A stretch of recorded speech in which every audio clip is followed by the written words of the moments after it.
বাংলাদেশের আলেম ওলামা তাদের দৃষ্টিতে মৌলবাদী। তারা হাতে মশাল জ্বালায়া ঢাকা শহরে মিছিল করে, বাঁশের হাতিয়াটা নাও, মৌলবাদী খতম করো। এরপরও বাংলাদেশের কোন সাংবাদিক, কোন পত্রিকাওয়ালা তাদেরকে সন্ত্রাসী বলে না। আর আমরা খালি হাতে যখন স্লোগান দিই আল্লাহু আকবার, তখন আমাদেরকে সন্ত্রাসী বলা হয়। এর কারণটাই হলো আমাদের হাতে অস্ত্র নাই, আমাদের হাতে বোমা নাই, আমাদের হাতে গুলি নাই, আমাদের হাতে ককটেল নাই, আমাদের হাতে গ্রেনেড নাই, আমাদের হাতে লাঠি নাই। কিন্তু আমরা যখন আল্লাহু আকবার বলি, এদের অন্তরে ভূমিকম্প শুরু হয়ে যায়। পৃথিবীতে যত ধর্মের মানুষ আছে, মুসলমান বলেন, হিন্দু বলেন, বৌদ্ধ বলেন, খ্রিস্টান বলেন, শিখ বলেন, সবাই প্রত্যেকটা ধর্মের অনুসারী মানুষ একজন সৃষ্টিকর্তা বিশ্বাস করে। বিশ্বাসে বিশ্বাসে পার্থক্য আছে। আমরা মুসলমানরা বিশ্বাস করি এক আল্লাহ। হিন্দুরা বলবে না একজন ভগবানের সাথে আরো 33 কোটি দেবতা ও খোদা আছে, এক আল্লাহ তারা পুষে না। আমরা বলি আল্লাহ, তারা বলে ভগবান।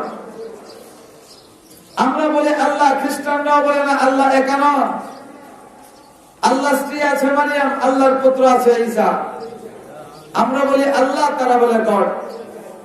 এরকম প্রত্যেকটা ধর্মের মানুষের পরিভাষায় বিশ্বাসে পার্থক্য আছে, কিন্তু প্রত্যেকটা ধর্মের মানুষ বিশ্বাস করে সৃষ্টিকর্তা একজন আছেন। একমাত্র নাস্তিকরাই বিশ্বাস করে আল্লাহ বলতে, সৃষ্টিকর্তা বলতে কিছু নাই।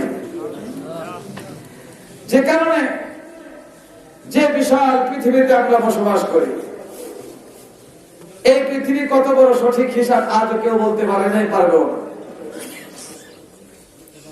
প্রত্যেকটা ধর্মের মানুষ বিশ্বাস, তাকে প্রশ্ন যদি করা হয় পৃথিবী সৃষ্টি করলো কে, সাথে সাথে মুসলমান উত্তর দেবে আল্লাহ। এমনকি মক্কার মুশরিকদেরকে যখন প্রশ্ন করা হতো পৃথিবীকে সৃষ্টি করেছেন, তারাও বলতো আল্লাহ। নবীকে আল্লাহ পাক রব্বুল আলামিন শিখাই দিয়েছেন, আপনি প্রশ্ন করুন। মক্কার মুশরিকরা তো পরকাল বিশ্বাস করে না, হাসর বিশ্বাস করে না। তখন নবীকে আল্লাহ বলেন আপনি প্রশ্ন করুন তো তাদেরকে, قل من يرزقكم من السماء والأرض أم من يملك السماء والأبصار ومن يخرج الحي من الميت ومن يخرج الميت من الحي ومن يدبر الأمر فسيقولون الله। হযরত হিশাম ইবনে আস রাদিয়াল্লাহু তাআলা উনি যখন রোম সম্রাটের দরবারে প্রবেশ করলেন, তখন সেখানে প্রবেশ করে লা ইলাহা ইল্লাল্লাহ পড়তে আরম্ভ করলেন। সাথে সাথে রোম সম্রাট খেয়াল করে তার পুরো প্রাসাদ নড়তেছে। সম্রাট আশ্চর্য হয়ে গেছে, তোমরা কি পাঠ করতেছো, থামো তাড়াতাড়ি। সাহাবী বলেন আমাদের কালিমা পাঠ করতেছে, এটা আমাদের মুসলমানদের শপথ, এই কথা বলি আমরা ঈমানদার হই। রোম সম্রাট প্রশ্ন করে, এই কালিমা যখন তোমাদের ঘরে পড়ো তখন কি তোমাদের ঘর নড়াচড়া করে? ইনি বলেন না, আর কোনদিন তো আমরা দেখি নাই, আজকে সর্বপ্রথম তোমার ঘরে দেখলাম এই কালিমা পড়লে ঘর নড়তে শুরু করে। মুহতারাম হাজরিন, মুসলমানরা যখন ঈমানি পাওয়ার নিয়ে আল্লাহু আকবার লা ইলাহা ইল্লাল্লাহ পড়ে, তখন নাস্তিকদের অন্তরে ভূমিকম্প শুরু হয়। এই জন্যই তারা আমাদেরকে বলে সন্ত্রাসী, জঙ্গি। অথচ কোনদিন আমরা লাঠি নিয়া, বন্দুক নিয়া, পিস্তল নিয়া, বোমা নিয়া এই দেশের আলেম ওলামা তাওহীদ জামাত মিছিল করছে, প্রমাণ নাই। এরপরেও আমাদেরকে বলে সন্ত্রাসী। জানি না এদের কি দৃষ্টিভঙ্গি, আর কি মানুষের জামাত হয়ে গেল, আর তাদের ইনসাফ হয়ে গেল। অথচ ঢাকা শহরে কয়েকটা নাস্তিকের পোলাপান গল্লে সাড়ে চারালি, ওরা মশাল হাতে নিয়ে ঢাকা শহরে স্লোগান দিয়েছে, একটা একটা লাঠি ধরো, মৌলবাদী খতম করো। এই মৌলবাদী কারা জানেন? আল্লামা জুনায়েদ বাবনগরী, তাদের দৃষ্টিতে মুফতি মুজিবুর রহমান সাহেব দামাত বারাকাতুহুম, নাজিম সাহেব হুজুর দামাত বারাকাতুহুম সহ নূর হোসেন কাসেমি থেকে জেনে গিয়া এই সমস্ত সারা বাংলাদেশের আলেম ওলামা তাদের দৃষ্টিতে মৌলবাদী। তারা হাতে মশাল জ্বালায়া ঢাকা শহরে মিছিল করে, বাঁশের হাতিয়াটা নাও, মৌলবাদী খতম করো। এরপরও বাংলাদেশের কোন সাংবাদিক, কোন পত্রিকাওয়ালা তাদেরকে সন্ত্রাসী বলে না। আর আমরা খালি হাতে যখন স্লোগান দিই আল্লাহু আকবার, তখন আমাদেরকে সন্ত্রাসী বলা হয়। এর কারণটাই হলো আমাদের হাতে অস্ত্র নাই, আমাদের হাতে বোমা নাই, আমাদের হাতে গুলি নাই, আমাদের হাতে ককটেল নাই, আমাদের হাতে গ্রেনেড নাই, আমাদের লাঠি নাই, কিন্তু আমরা যখন আল্লাহু আকবার বলি এদের অন্তরে ভূমিকম্প শুরু হয়ে যায়। এই জন্য আমাদেরকে তারা সন্ত্রাসী বলে। কিন্তু ওই নাস্তিকদেরকে যদি প্রশ্ন করা হয় দুনিয়া কিভাবে সৃষ্টি হলো, তোমরা তো আল্লাহ বিশ্বাস করো না, তখন তারা একটা গাঁজাখুরি উত্তর দেয়। আমার সাথে বলেন কি খুরি উত্তর? গাঁজাখুরি উত্তর বুঝতে গেলে আবার গাঁজাখুরি কথা শানে নজরুল বুঝতে হবে। গাঁজাখুরি কথা শানে নজরুল জানেন?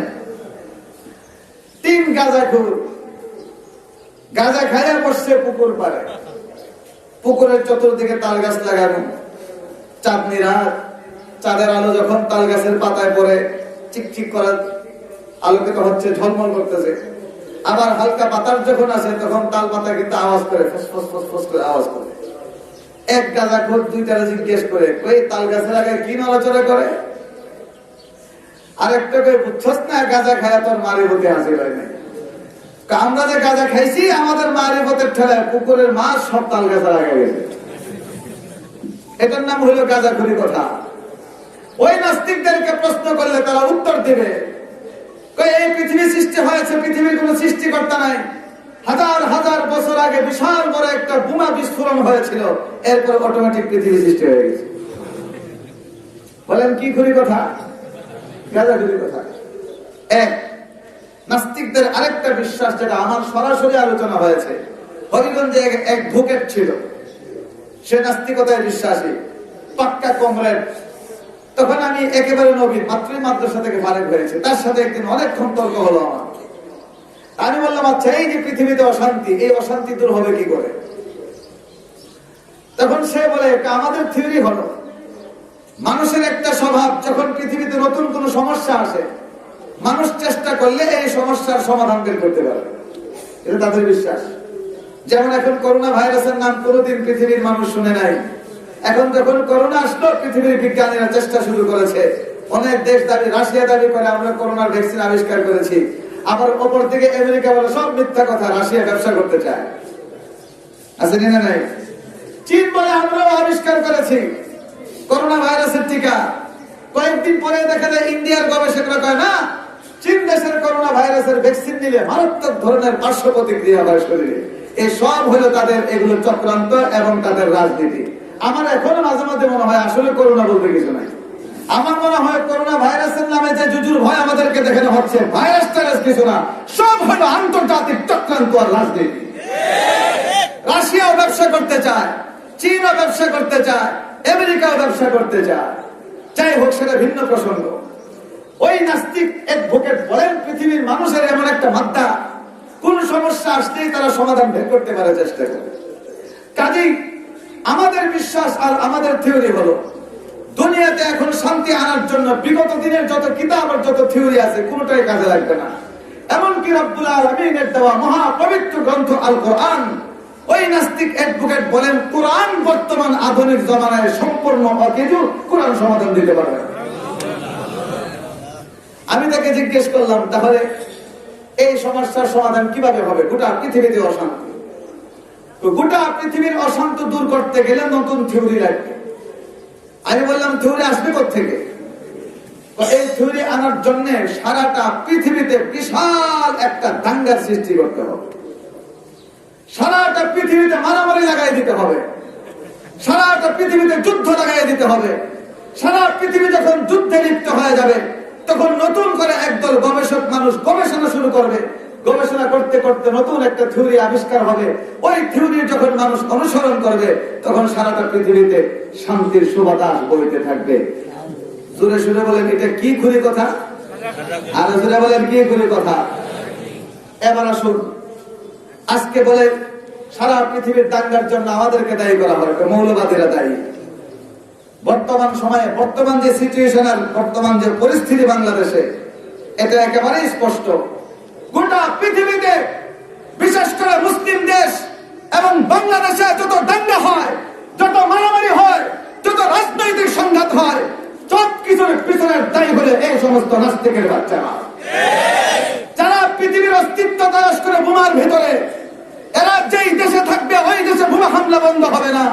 যে নাস্তিকরা বিশ্বাস করে পৃথিবীর শান্তি আসবে মারামারির ভিতর দিয়া, ওই নাস্তিকরা যেই দেশে থাকবে ওই দেশের মারামারি মুসলমান বসবাস করেন, এই দেশে যারা হিন্দু বসবাস করেন, এই দেশে যারা খ্রিস্টান বসবাস করেন, যারা সৃষ্টিকর্তায় বিশ্বাসী, যারা ধর্মে বিশ্বাসী, আমি সকল ধর্মের মানুষের ঐক্যের ডাক দিয়ে আসুন। এই দেশে যদি শান্তি কায়েম করতে হয়, তাহলে শুধুমাত্র আমরা একে অপরকে কাটা ছোড়াছুড়ি করলে হবে না। এই দেশে শান্তি কায়েম করতে হলে এক নম্বরের ইস্যুতে আমাদেরকে একতাবদ্ধ হতে হবে।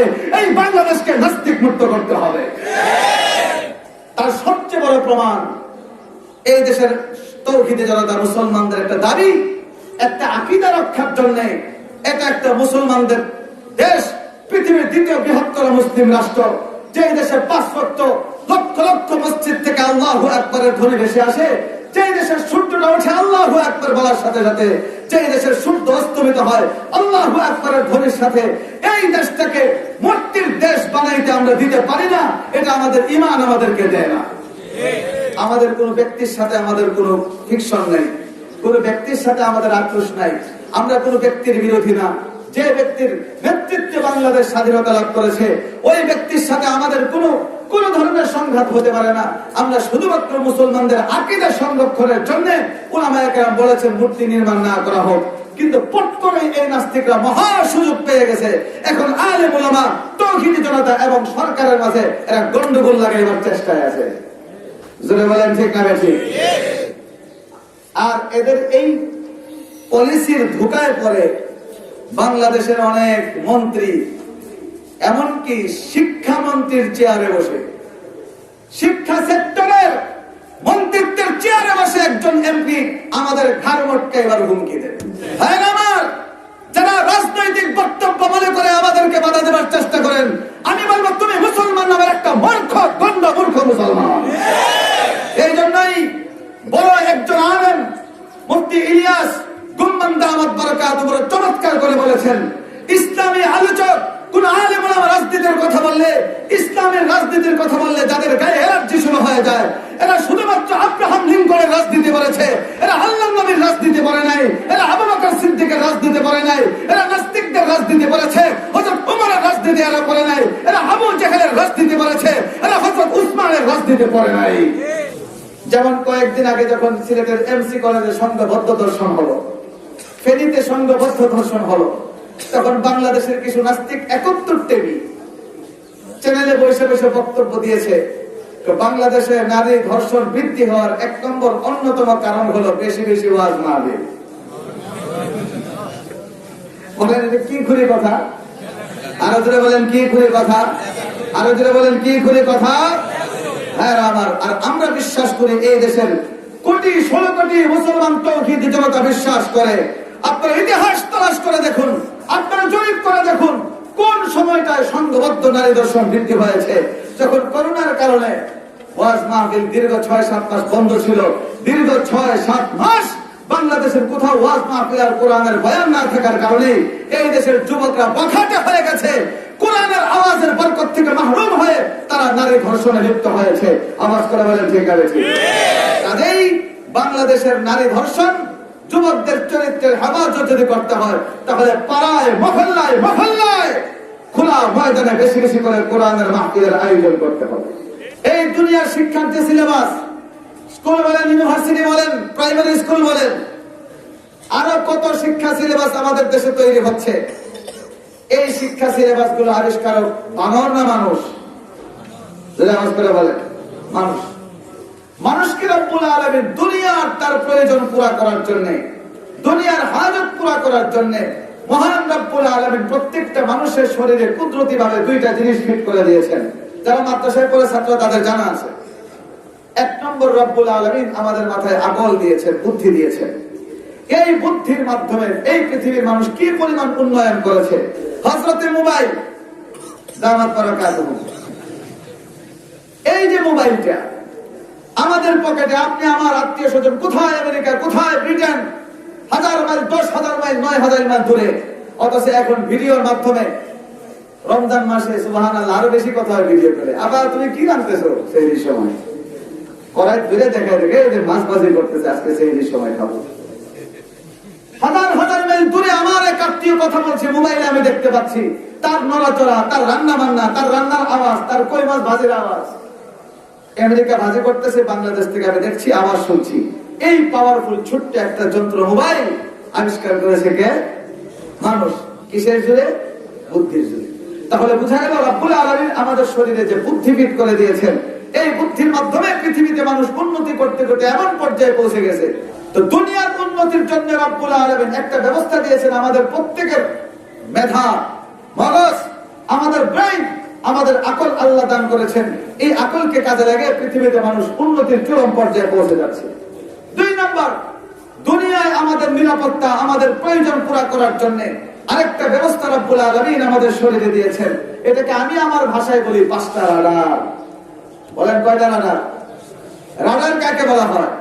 রাডার এমন একটা যন্ত্র, যে যন্ত্র কোনো রাষ্ট্রে না থাকলে ওই রাষ্ট্রের আকাশের নিরাপত্তা থাকে। রাডার যদি বাংলাদেশের না থাকে তাহলে বাংলাদেশের আকাশের নিরাপত্তা থাকবে না। ওই রাডারের মাধ্যমে প্রত্যেক দেশের বিমান বাহিনীর সদস্যরা এই রাডারের মাধ্যমে তার আকাশের নিরাপত্তার পাহারাদারি করে। কারণ আমার দেশে যে একটা বিমান ঢুকলো, এই বিমানটাকে যাত্রীবাহী বিমান নাকি যুদ্ধের বিমান বুঝতে পারে যে যন্ত্রের মাধ্যমে, সেই যন্ত্রের নাম হলো রাডার। তাহলে এই রাডার যদি না থাকে তাহলে দেশের নিরাপত্তা থাকে না। রব্বুল আলামিন আমাদের দেহের নিরাপত্তার জন্য প্রত্যেকটা মানুষের শরীরে আল্লাহ 5টা রাডার ফিট করেছেন। রব্বুল আলামিন যে 5টা রাডার দিয়েছেন তার অন্যতম একটা রাডার আমার শরীরে, এটা হলো চোখ। চোখের মাধ্যমে কোনটা সাদা কোনটা কালো আমরা পার্থক্য করতে পারি। ঠিক তেমনি ভাবে আপনারা এখানে আমার সামনে বসে আপনারা দেখে বুঝতেছে দেখেন ওয়াজ মাহফিলের আয়োজন, কিন্তু মাইকের আওয়াজ যে সমস্ত বাড়ি ঘরে পৌঁছতেছে, বাড়ি ঘরের আমাদের মা বোনরা বুঝতেছে এখানে একটা নাটকের মঞ্চ হচ্ছে নাকি? তারা কি বুঝতেছে? কিভাবে বুঝতেছে? কানের মাধ্যমে। এই কান দিয়ে সে বুঝতেছে যে আওয়াজটা ভেসে আসছে মাইক, এটা হলো মহাগ্রন্থ আল কোরআনের সুমধুর তেলাওয়াতের আওয়াজ। যে কথার আওয়াজগুলো আসছে এটা কোন নাটকের মঞ্চের কোনো বক্তব্য নয়, এটা ওয়াজ মাহফিলের বক্তব্যের আওয়াজ। তাহলে কোনটা নাটকের আওয়াজ, কোনটা গানের আওয়াজ, কোনটা কোরআন তেলাওয়াতের আওয়াজ, এই পার্থক্য করতে পারে আমরা যে অঙ্গের মাধ্যমে। সেই অঙ্গের নাম হযরত কান। আরেকটা অঙ্গ আছে আমাদের শরীরে, এই অঙ্গের কাজটা বুঝাইতে গেলে একটা ঘটনা বলতে হয়, অত্যন্ত চমৎকার মজার ঘটনা। ময়মনসিংহে একজন মহান বুজুর্গ ছিলেন, মিয়া হোসেন সাহেব রহমতুল্লাহ আলাইহি। সম্পর্কে আমার নানার দাদা, কাছে কাছে মোটামুটি আমার নানার দাদা। নানাই কাহিনীটা শুনাইছেন আমাদেরকে। নানা তখন ছোট, মক্তবে পড়ে। আমার নানাকে সঙ্গে নিয়ে অনেক বাড়িতে দাওয়াত খাইতে গেছেন, খুব আল্লাহ বলেছিলেন। ওই বাড়িতে যাওয়ার পরে যখন খাবার দিছে তখন শাক দিছে, শুদ্ধ বাংলায় বলে পাট শাক, হবিগঞ্জের বাংলায় কয় নাইলা শাক। আপনারা কি বলেন আমি জানি? নাইলা শাক, নালি শাক। নাইলা শাক যখন দিছে, আমার নানার দাদা উনি একটু মুখে নিয়েছে, নিয়ে পুরা পাটিতে যা ছিল পুরাটা নামছেন প্লেটে। তাইলে বাড়িওয়ালাকে বলেন আরো আছে? লোক তো মহাখুশি, হুজুরের পছন্দ, কেউ আছে নিয়ে আসো। বাটি ভরে নিয়ে আসছে, আনার সাথে সাথে উনি পুরাটাই আবার প্লেটে টানছেন। তাইলে এখন আরো আছে? তখন কথা বেশি দূরে পড়ে না, আসছিস মানে বেশি না, আর অল্প অল্প যা আছে পুরাটা নিয়ে আসছে। উনি পুরাটা নালি শাকতে ভাত খেয়েছে। আমার নানা তখন ছাত্র মানুষ, উনি খালি মনে মনে খেপতেছে, দাদার কার বাচ্চা দেখো, লজ্জা সরল কিছু নাই। বাড়িওয়ালা সরষা খাইল। দাওয়াত থেকে যখন বাড়িতে যাচ্ছেন রাস্তায় নানার তো খুব রাগ, দাদা মনে সিংহের বাসা গেলে দাদা মিয়া, তো দাদা মিয়া তোমার সাথে আর কোথাও দাওয়াতে আমি যাবো না। তো কেন নাতি? আপনার লজ্জা সরল কিছু নাই, বাড়ির সবগুলো শাক আপনি খেয়েছেন। উনি বলেন নাতি শোনো, শাক যে খাইছি আমার কাছে খুব মজা লাগছে, এটা না, আমি কষ্ট করে গেছি। আমি যখন প্রথমে নালি শাক মুখে নিলাম দেখি এত লবণ, মনে হয় বঙ্গোপসাগরে সব লবণ দিচ্ছে। আর এই বাড়িওয়ালা পুরুষটা হলে অত্যন্ত বদমেজাজ। আমি বাড়ি থেকে চলে যাওয়ার পরে এই লোকটা যখন নালি শাক মুখে দিবে তখন সামনে যা পাবে নিয়ে তার বউরে বিলে। আমার জন্য এত কষ্ট করে একটা নারী পাক করলো, আগুনের গরম সহ্য করে, এরপরে আমার স্বামীর হাতের সে মাইর খাবে, এটা আমি কোনোদিন হতে দিতে পারি না। এই জন্য পুরাটা নালি শাক আমি খাই ফেললাম। লোকটা যেন জানতেই না পারে নালি শাকে লবণ আছে। বিশাল বড় ইব্রতার শিক্ষা, এই ছিলেন আমাদের বুজুর্গদের আদর্শ। আর এই নাস্তিকবাদীরা চিৎকার করে মৌলবীরা নারীদেরকে দেখতে পারে না।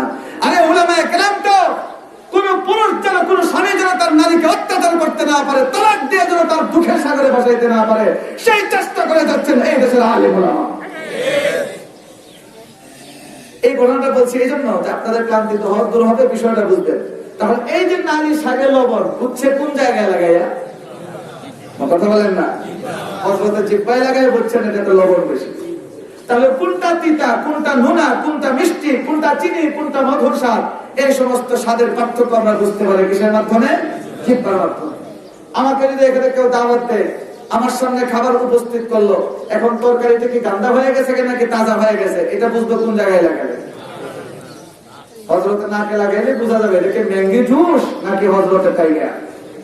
কথা বলেন না, এই টাইগার যে কেমনে খায় আল্লাহ জানে, পাশে কাছে অনেক সময় খায়, মানুষ গন্ধ সহ্য করতে পারে না। টাইগার, স্পিড, আরেকটা বেরিয়েছে এখন, এটার নাম হলো গিয়ার। মুহতারাম হাজরিন, তাহলে কয়টা রাডার গেল? চোখ, কান, জিহ্বা, নাক। আরেকটা রাডার আছে, কোনটা ঠান্ডা, কোনটা গরম, কোনটা লোহা, কোনটা তুলা, কোনটা নরম, এটা বুঝতে পারি আমরা আমাদের চামড়ায় লাগে। যেটা বলে ঠিক না বেশি কথা বুঝতেছেন আমার আপনারা? এই যে 5টা রাডার আল্লাহ দিয়েছেন, এই 5টা রাডারকে শুদ্ধ বাংলায় বলা হয় পঞ্চ ইন্দ্রিয়। আমি আমার ভাষায় বলি 5টা রাডার। এই 5টা অঙ্গকে কাজে লাগাইয়া পৃথিবীতে প্রত্যেকটা মানুষ তার জীবনের নিরাপত্তা কায়েম করে, মানুষ তার প্রয়োজন পুরা করে, সব ধরনের প্রয়োজন পুরা করার জন্য, দুনিয়ার শিক্ষা আবিষ্কার করার জন্য, দুনিয়ার শিক্ষায় শিক্ষিত হওয়ার জন্য, মানুষের খাবার দাবার, তার পথ্য, তার ঔষধের ব্যবস্থা করার জন্য রব্বুল আলামিন প্রত্যেকটা মানুষের শরীরের মাঝে এই 2টা জিনিস ফিট করছেন। একটা হলো আমাদের আকল আর বিবেক, আর একটা হলো আমাদের পঞ্চ ইন্দ্রিয়। আকল এত উন্নতি করেছে মানুষের, এরপরেও এত দুর্বল। আমাদের চোখে যে কাজটা করে আমাদের আকল সেই কাজ করতে পারে না। বলেন পারে? আমাদের অঙ্গ প্রত্যঙ্গ গুলো এত দুর্বল, চোখ দিয়ে আমরা যে কাজটা করি এই কাজ আমাদের কানে করতে পারে না, কান দিয়ে আমরা যে কাজটা করি এই কাজটা চোখে করতে পারে না। একজন লোকের কান যদি বন্ধ থাকে, আরেকটা যুগ যদি দাঁড়ায় কথা বলতে থাকে, আমি যদি এই লোকটাকে প্রশ্ন করি, বলো তো দেখে এই লোক কি বলতেছে, সে বলবে ভাই আমি তো কানে শুনি না, ইশারাতে বলবে। তখন আমি যদি বলি কান বন্ধ হয়েছে, কি হয়েছে? তোমার চোখ তো খোলা আছে, চোখ দিয়ে বলো এটা কিসের আওয়াজ। বলেন চোখ দিয়ে কি আওয়াজ বোঝা যায়? আরো জোরে বলেন আওয়াজ বোঝা যায়? তাহলে মানুষের আকল, মানুষের অঙ্গ প্রত্যঙ্গ এত দুর্বল, চোখের কাজ কানে করতে পারে না, কানের কাজ চোখে করতে পারে না, মানুষের দিমাগের কাজ চোখে করতে পারে না, চোখের কাজ মানুষের আকল করতে পারে না, মানুষের জিহ্বার কাজ মানুষের চোখ করতে পারে না, মানুষের চোখের কাজ মানুষের জিহ্বা করতে পারে না। 2 নম্বর কথা আমার, এটা রাখেন, বুঝছেন তো পার্থক্যটা? এবার আগে একটা প্রশ্ন করতে চাই আপনাদেরকে, রব্বুল আলামিন আমাদেরকে সৃষ্টি করেছেন কি উদ্দেশ্যে? এত যে নিয়ামত আল্লাহ আমাদেরকে দিলেন, আশরাফুল মাখলুকাত বানালেন, আমাদের খেদমতের জন্য নাম জানা অজানা হাজারো লক্ষ মাখলুকাত আল্লাহ সৃষ্টি করলেন। পৃথিবীর সমস্ত মাখলুকাত আমাদের খেদমত করে, সূর্য আমাদের খেদমত করে যাচ্ছে, চন্দ্রকে আল্লাহ আমাদের খাদেম বানিয়েছেন, আসমানকে আমাদের খাদেম বানিয়েছেন, বৃষ্টির পানিকে আমাদের খাদেম বানিয়েছেন, নদী নালাকে আল্লাহ আমাদের খাদেম বানিয়েছেন। এত যে আয়োজন রব্বুল আলামিন করলেন আমাদের জন্য, রব্বুল আলামিন আমাদের থেকে কি চান? আল্লাহ তাআলা রব্বুল আলামিন চান আমাদের থেকে আমরা যেন আল্লাহর গোলামি করি। আওয়াজ করে সবাই জবাব দিবেন, আমরা কার গোলাম? আমাদের বলেন কার গোলাম? শুধু তাই না, মানুষের মর্যাদার আল্লাহর কাছে পার্থক্য আছে না নাই? কথা বলেন, সব মানুষের মর্যাদা কি আল্লাহর কাছে সমান? অবশ্যই না। নবীদের যে মর্যাদা আমাদের সেই মর্যাদা নাই, আমাদের নবীর যে মর্যাদা আল্লাহর কাছে আমাদের সেই মর্যাদা নাই, আবু বকর সিদ্দিক, উমর, সাহাবায়ে কেরামের যে মর্যাদা আল্লাহর কাছে আমাদের সেই মর্যাদা নাই। এই যে মর্যাদার পার্থক্য, এই পার্থক্যটা নির্ণয় হয় কে কত বেশি আল্লাহর গোলামি করে। যে আল্লাহর যত বড় গোলাম তার মর্যাদা আল্লাহর কাছে তত বেশি। নবীরা যেভাবে আল্লাহর গোলামি করছেন আমরা সেইভাবে আল্লাহর গোলামি করতে পারি না, পারবো। একটা মাত্র প্রমাণ আপনারা স্মরণ করে দেখুন, ইব্রাহিম আলাইহিস সালামের অবস্থাটা। দীর্ঘদিন পর্যন্ত সন্তান হয় না, খালি আল্লাহর কাছে দোয়া করেন, রব্বি হাবলি মিনাস সালিহিন فبشرناه بغلام حليم فلما بلغ معه السعي قال يا بني إني أرى في المنام أني أذبحك فانظر ماذا ترى قال يا أبت افعل ما تؤمر ستجدني إن شاء الله من الصابرين। কি পরীক্ষা! দীর্ঘদিন আল্লাহর কাছে কান্না কেটে একটা সন্তান পাইলেন, ফুটফুটে সোনার চাকার মতো একটা সন্তান। এরপরে যেই মাত্র কৈশোর বয়সে পৌঁছলেন, রব্বুল আলামিন বলেন তোমার কলিজার টুকরা সন্তানকে আমার হুকুম জবাই করতে হবে। ইব্রাহিম নবীকে আপত্তি করছে, ইব্রাহিম নবীর ছেলে ইসমাইলকে আপত্তি করেছেন। ইসমাইল বলেন আব্বা কোনো অসুবিধা নাই, সাতাজিদুনি ইনশাআল্লাহু মিনাস সাবিরিন, আপনি আমাকে ধৈর্যশীল পাবেন, রব্বুল আলামিন আপনাকে যে হুকুম করেছেন আপনি হুকুম বাস্তবায়ন করেন। কত বড় গোলামি আল্লাহর! ইব্রাহিম নবী চিন্তা করেন আমার মাওলা আমার মনিব আমাকে হুকুম করেছে সন্তান জবাইয়ের জন্য, আমি যদি আল্লাহর গোলাম হয়ে থাকি তাহলে কোশ্চিনকালেও আল্লাহর এই হুকুমের বিরুদ্ধাচরণ আমি করতে পারবো না। বলেন আমরা ৫ ওয়াক্ত নামাজ পড়ি, কার গোলামি? রমজান মাস আসলে আমরা রোজা রাখি, কার গোলামি? হজের ক্ষমতা আসলে আমরা হজ করি, কার গোলামি? এত কষ্ট করে পয়সা উপার্জন করে সেটা যাকাত দিতে হয়, আল্লাহর হুকুম, কার গোলামি? এই যে 4 রাকাত নামাজ পড়তে হবে জোহরের সময়, 4 রাকাত নামাজ পড়তে হবে আসরের সময়, 3 রাকাত নামাজ পড়তে হবে মাগরিবের সময়, 2 রাকাত নামাজ পড়তে হবে ফজরের সময়, এগুলো কে আবিষ্কার করেছে? Abraham Lincoln. কথা বলেন, কোন বিজ্ঞানী আবিষ্কার করেছে জোহরের নামাজ 4 রাকাত? তাহলে জোহরের নামাজ 4 রাকাত আমাদেরকে শিক্ষা দিয়েছেন কে? আল্লাহর নবীর মাধ্যমে ওহী পাঠাইয়া শিক্ষা দিয়েছেন। ওহীর মাধ্যমে শিক্ষা না দিলে পৃথিবীর কোন মানুষ তার বিবেক দিয়ে এটা আবিষ্কার করা সম্ভব ছিল না যে জোহরের নামাজ 4 রাকাত ছিল। যাকাত দিতে হয়, যাকাতের বিধান বলেন পৃথিবীর কোন বিজ্ঞানী আবিষ্কার করেছে? আল্লাহ পাক রব্বুল আলামিন ওহীর মাধ্যমে জানাইছেন যাকাতটা এইভাবে দিতে হবে। তাহলে বোঝা গেল গোটা দ্বীন এবং শরীয়ত ইসলামের যে বিধানগুলো, এই বিধানগুলো রব্বুল আলামিন ওহীর মাধ্যমে নবীর মাধ্যমে কুরআন নাযিল করে আমাদেরকে শিক্ষা দিয়েছেন। এই শিক্ষা কোনো বিজ্ঞানীর পক্ষে আবিষ্কার করা সম্ভব না, এই শিক্ষা কোনো ইঞ্জিনিয়ার আবিষ্কার করা সম্ভব না, এই শিক্ষা পৃথিবীর কোনো ডাক্তারের পক্ষে আবিষ্কার করা সম্ভব না। আজকে আমাদের সমাজের যুবকদের চরিত্র নষ্ট হয়ে যাচ্ছে, আজকে আমাদের সমাজের যুবতীদের চরিত্র নষ্ট হয়ে যাচ্ছে। আজকে পার্কে পার্কে জিনার বাগান, আজকে মার্কেট গুলোতে জিনার ছড়াছড়ি, আজকে বাংলাদেশের প্রত্যেকটা সেক্টর অফিস আদালতে পরকীয়ার বাজার গরম। জুড়ে বলেন ঠিক না ঠিক? এর অন্যতম কারণ হলো যারা চুক্তি দেখায় দেখায় কোরআনের বিধান থেকে সরে যাচ্ছে, কোরআনের শিক্ষা থেকে সরে যাচ্ছে, কোরআনের আদর্শ থেকে সরে যাচ্ছে, আল্লাহর নবীর শিক্ষাকে বন্ধ করার পায় তারা করছে। এই সমস্ত কারণে আজকে বাংলাদেশে জিনার বাজার আর ধর্ষণের বাজার গরম হয়েছে। খোদার কসম, বিজ্ঞানের আবিষ্কার করা শিক্ষা দেয়া মানুষের চরিত্রের হেফাজত করা যাবে না। কোন বুদ্ধিজীবী, কোন থিওরিক্যাল, কোন বিজ্ঞানীর থিওরি আবিষ্কার করে সে থিওরির আলোকে মানুষের চরিত্র আখলাকের হেফাজত করা যাবে না যতক্ষণ পর্যন্ত রব্বুল আলামিনের ওহীর শিক্ষার মাধ্যমে মানুষের চরিত্রের হেফাজত না করা হবে। তারা দেখেছেন এই বাংলাদেশে কয়েকদিন আগে যখন মূর্তির বিষয়টা নিয়ে খুব আলোচনা তুঙ্গে এখনো হচ্ছে, তখন বাংলাদেশের একজন বড় ডক্টর, বড় বুদ্ধিজীবী লোকটাকে আমি আগে ভালো মনে করতাম, উনি চট করে বলে ফেললেন তো ভাস্কর্যের মূর্তির বিরোধিতার কি দরকার? যদি মূর্তি ইসলামে নিষিদ্ধ হতো তাহলে তো কাবা শরীফ ভাঙতে হইতো, কাবা শরীফ হতো মূর্তি।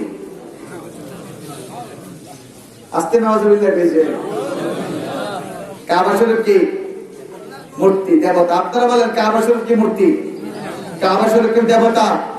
তাহলে এই লোকটা এত বড় শিক্ষিত হলো, ডক্টর, ডাক্তার, আরো কত কিছু, বাংলাদেশের বুদ্ধিজীবীদের, এই দেশের ঘাপটি মেরে থাকা সমাজের চিপায় চাপায় নাস্তিকরা ওই রকম ভাবে যারা বলে কাবা শরীফকে মূর্তি বলে, আমাদের আজ থেকে 10-20 বছর পরে যে প্রজন্মটা আমাদের আসতেছে, আমাদের সন্তান, আমাদের পরবর্তী প্রজন্ম যদি ইমানদার না হয়, আপনি একজন বেক্কার দিনদার আল্লাহওয়ালা লোক ছিলেন, তাহাজ্জুদে নামাজ পড়তেন, কোরআন তেলাওয়াত করতেন, কিন্তু এই নাস্তিকদের পরামর্শে বাংলাদেশের যে সার্বজনীন শিক্ষা ব্যবস্থা, বাংলাদেশের স্কুল কলেজ ইউনিভার্সিটির যে শিক্ষা ব্যবস্থা, ওই নাস্তিকরা বুদ্ধি দিয়া এমন একটা শিক্ষা ব্যবস্থা করেছে যেন পরবর্তী 20 বছর পরে আপনা আমার সন্তান, সে নামে মাত্র মুসলমানের সন্তান হবে, তার নাম থাকবে আব্দুল্লাহ, তার নাম থাকবে আব্দুর রহমান, তার নাম থাকবে মুসলিম উদ্দিন, তার নাম থাকবে রাশেদ, তার নাম থাকবে খালেদ, কিন্তু বিশ্বাসগতভাবে সে কোনটা মূর্তি আর কোনটা কাবা শরীফ পার্থক্য করতে পারবে না।